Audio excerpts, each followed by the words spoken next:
Da Fresh Morning. Da Fresh Morning. Vous êtes sur les 104.5 Urban FM, la station urbaine, et vous écoutez le Da Fresh Morning, le réveil matinal le plus haut de la capitale sur la radio. La plus haut de la capitale, on s'est déjà entretenu avec le porte-parole ce matin, Mosley. Est-ce que les opposants continuent à retourner à la maison, à la grande maison? Ouais, Est-ce qu'on peut arriver à un niveau là où on a un seul parti politique divisé en deux camps, comme genre par exemple aux États-Unis? Non, aux États-Unis, ils ont deux partis, sauf que les deux partis ont deux mouvements et d'autres associations qui se reconnaissent de la même, on va dire, coloration philosophique, c'est-à-dire l'idée politique, le programme et tout ça. C'est pourquoi tu verras que lorsqu'il y a, par exemple, les élections présidentielles aux États-Unis, ils font d'abord ce qu'on appelle la primaire. Et dans la primaire, toutes les sensibilités qui se reconnaissent de la même mouvance que les républicains. Tu vois, par exemple, souvent, il y a des candidats mormons qui sont souvent, qui se lèvent souvent, ceux qui ont des sensibilités par rapport aux républicains ou aux démocrates, et ils décident de proposer leur programme de campagne, leur vision du monde et comment ils pourraient changer au mieux la vie des Américains. Donc, au niveau du Gabon, on n'a pas ce genre d'angle, même si au niveau de la composition de la Constitution, comme je l'avais dit ici il y a quelques temps, on reconnaît deux blocs. On a l'opposition et la majorité. La majorité étant évidemment le groupe qui est à charge de l'exécutif. Ensuite, il n'existe pas de centre. On n'est pas... Maintenant, par rapport à ta question en rapport avec est-ce qu'on peut avoir dans un même parti des sensibilités, oui. On peut avoir... On peut faire PDG héritage et modernité. Et puis PDG revitalisation et redynamisation. Non, on peut avoir un PDG avec des sensibilités. C'est le cas par exemple en Chine. En Chine, on a un seul parti. PDG démocrate, PDG républicain. Ça, c'est en fonction des mouvements. Mais tout le monde reste dans le PDG. Oui, tout le monde peut rester. D'ailleurs, c'est ce qui a souvent été proposé au niveau du Gabon, c'est que tu te rappelles, alors après la conférence nationale, Mbabe Sol et Omar Bongo s'étaient entendus sur la mise en place d'une formation qui devait regrouper toutes les sensibilités politiques du Gabon et qui avait pour charge de préparer les Gabonais à l'ouverture au multipartisme. À la suite d'un temps passé dans le cadre du RSDG, ils devaient sortir de là avec des gens capables de pouvoir mener à bien, on va dire, c'était ça l'idée, la gestion des mouvements politiques et consorts. Sauf que ça avait été refusé parce qu'à un moment, ça ressemble toujours au parti unique. Or, les systèmes de parti unique empêchent l'émulation intellectuelle, ont tendance à faire obstruction à la libre pensée. Or, l'ambition d'un pays, c'est de respirer politiquement. Quand vous êtes dans un regroupement où vous toujours portez la même coloration, on est moins sujet à la critique. C'est-à-dire qu'on évite de faire une critique qui pourrait être préjudiciable parce que quand vous adressez une critique, c'est forcément à l'adresse de ceux qui sont au pouvoir. Et ceux qui sont au pouvoir, c'est vous-même. Et c'est votre parti. Et on va te faire le reproche mais tu critiques, et pourtant tu es à l'intérieur. Donc à ce moment-là, ça met un frein à la libre pensée, ça met un frein à l'émulation intellectuelle, ça met un frein même au développement harmonieux sur le plan psychologique et tout ce que tu veux de la pensée. Et à ce moment-là, on a toujours tendance à vouloir à penser que le multipartisme est mieux parce qu'il permet à toutes les personnes, à tout citoyen de se lever et de faire valoir sa manière de penser, la défendre politiquement et faire en sorte que soit elle permet l'adhésion de la grande majorité ou qu'une partie simplement de la population puisse s'y reconnaître. Mais aujourd'hui, avec ce qui se passe actuellement entre le PDG et un certain nombre de personnalités ou de partis politiques, j'ai envie de dire, c'est simplement du jeu politique, c'est du marchandage politique.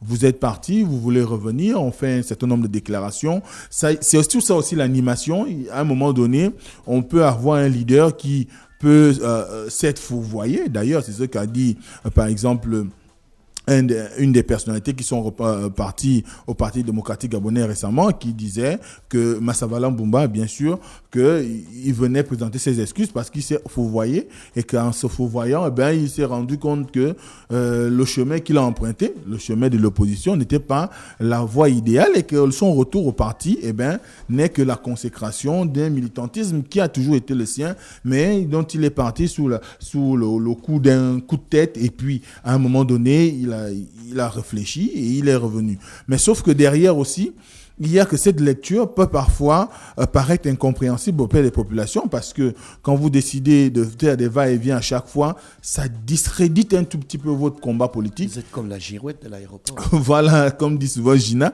Donc ça vous place dans une posture pas très reluisante, c'est-à-dire que les gens n'arrivent plus à vous comprendre. Et c'est le grief qu'on a souvent fait aux acteurs politiques au niveau du Gabon. Vous savez que les populations aujourd'hui se retrouvent dans cet engrenage qui fait que quand ils donnent leur confiance à un leader, ce leader finit toujours entre griffes par les trahir. Et à un moment donné, on comprend le désamour qu'il y a aujourd'hui entre l'univers politique et la population gabonaise, parce que simplement, les va-et-vient entre l'opposition et la majorité ont créé un système qui fait que ça brouille toutes les cartes.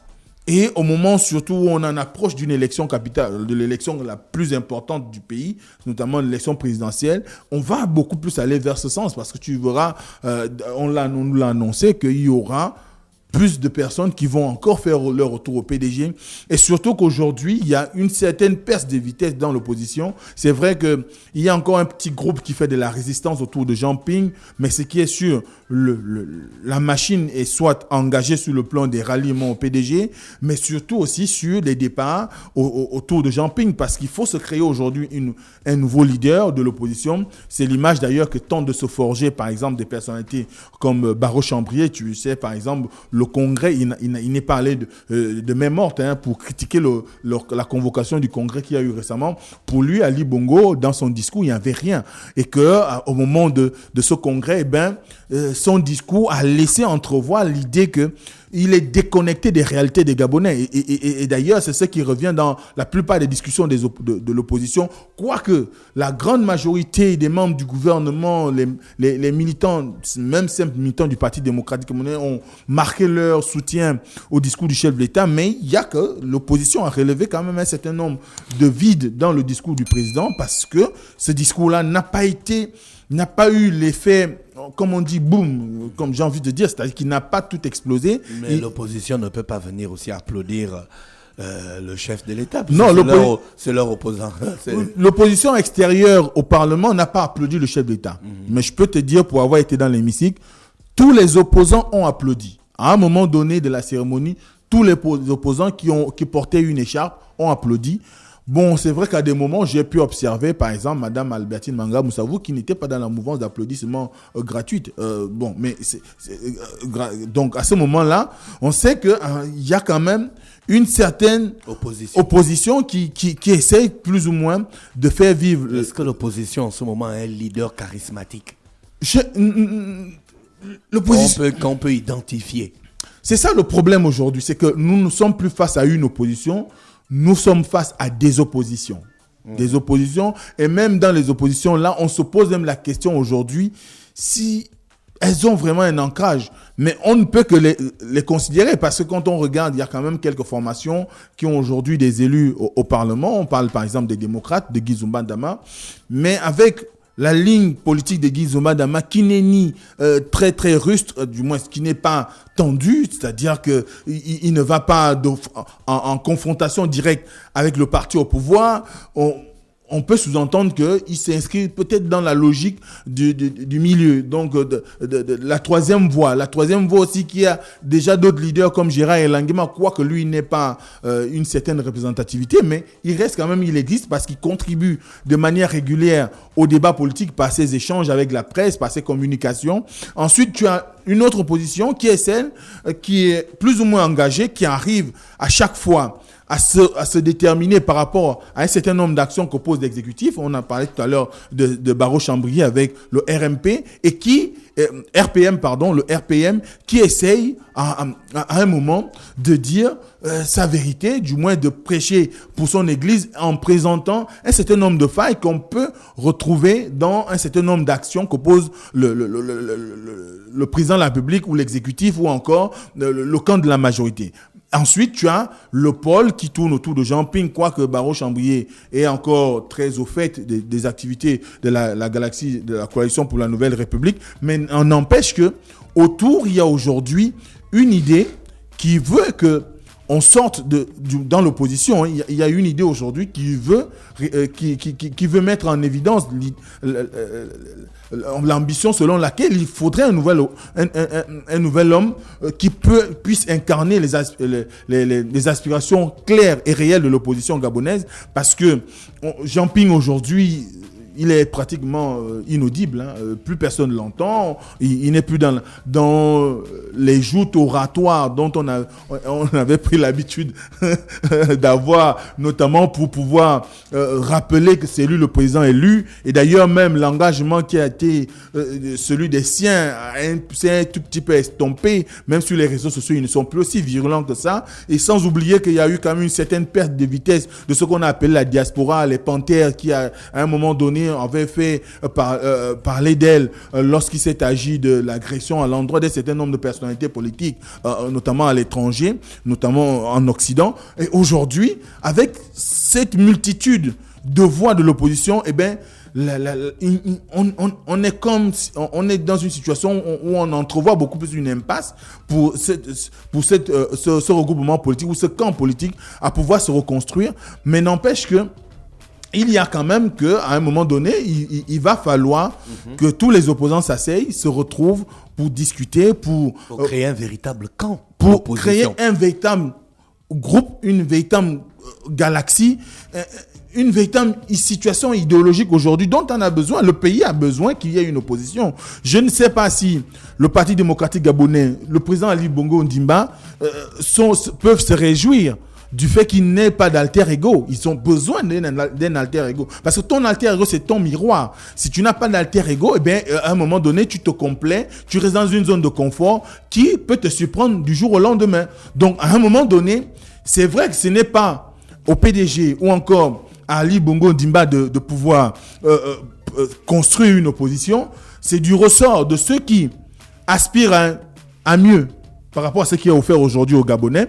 C'est à ceux qui pensent que le type de gouvernance qui est proposé aujourd'hui n'est pas de nature à impulser une dynamique de développement socio-économique. C'est à ceux qui pensent que le changement devrait intervenir plus que jamais, de pouvoir s'organiser et de créer une coalition, qu'il s'agisse d'une coalition de partis politiques comme on a souvent eu à l'approche des élections présidentielles, mais qui soit une coalition cohérente, qui soit de nature à pouvoir présenter un projet politique, un cadre politique, un environnement politique aux Gabonais qui puisse les convaincre à pouvoir adhérer à ce projet-là. Parce que ce qui manque le plus aujourd'hui, c'est que nous sommes en phase d'un étiolement de la pensée politique au Gabon.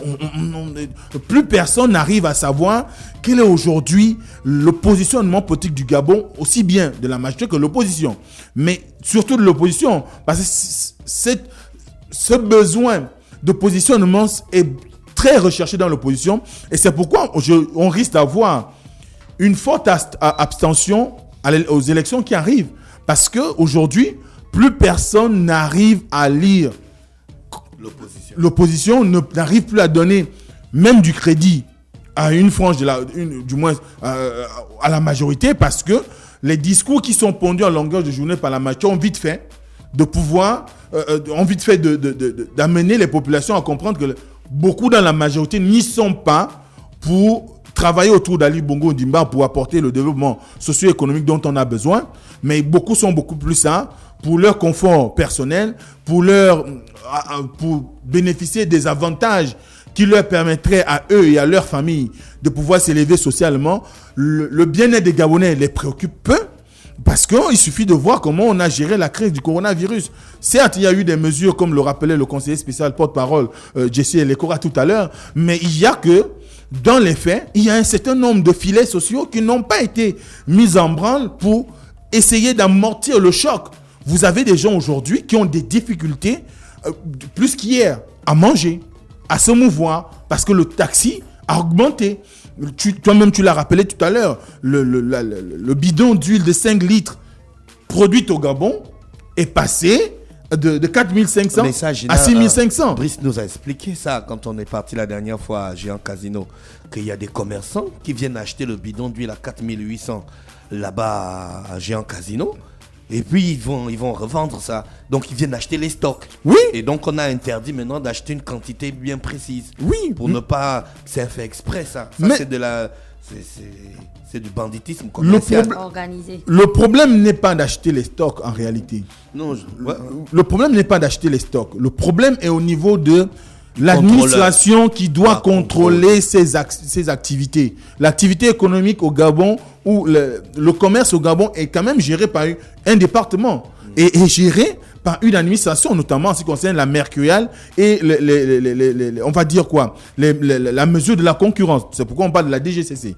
Cette direction doit faire son travail. D'accord. Le travail pour lequel son personnel est payé chaque fin du mois. Conclusion, Mosley, il est 10h. Pour permettre à ce qu'il y ait quand même une certaine lisibilité de la situation, parce que plus le panier de la ménagère sera vide, plus on va crier au loup et plus on va demander à ce que ceux qui sont là partent. Parce que vous pouvez avoir doté le pays de toutes les infrastructures, mais quand les gens ont faim, vous ne pouvez rien faire. D'accord. Donc, à ce moment-là, il y a qu'aujourd'hui, la lecture politique du Gabon est une lecture qui doit permettre à ce que la majorité propose des choses plus concrètes. Et l'opposition. Et que l'opposition se reconstruise et critique.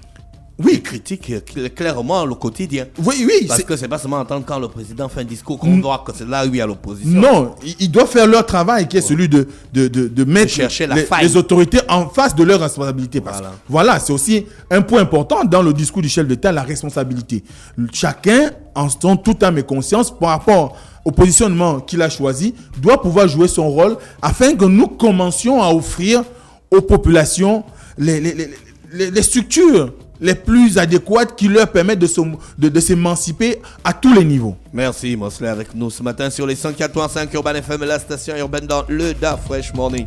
On rappelle donc que c'était le premier numéro de la semaine. On se retrouve demain lorsqu'il sera exactement 7h. Voici René Ruth pour l'horoscope des auditeurs. René Ruth, bonjour. Bonjour Da Fresh. Da Fresh Morning.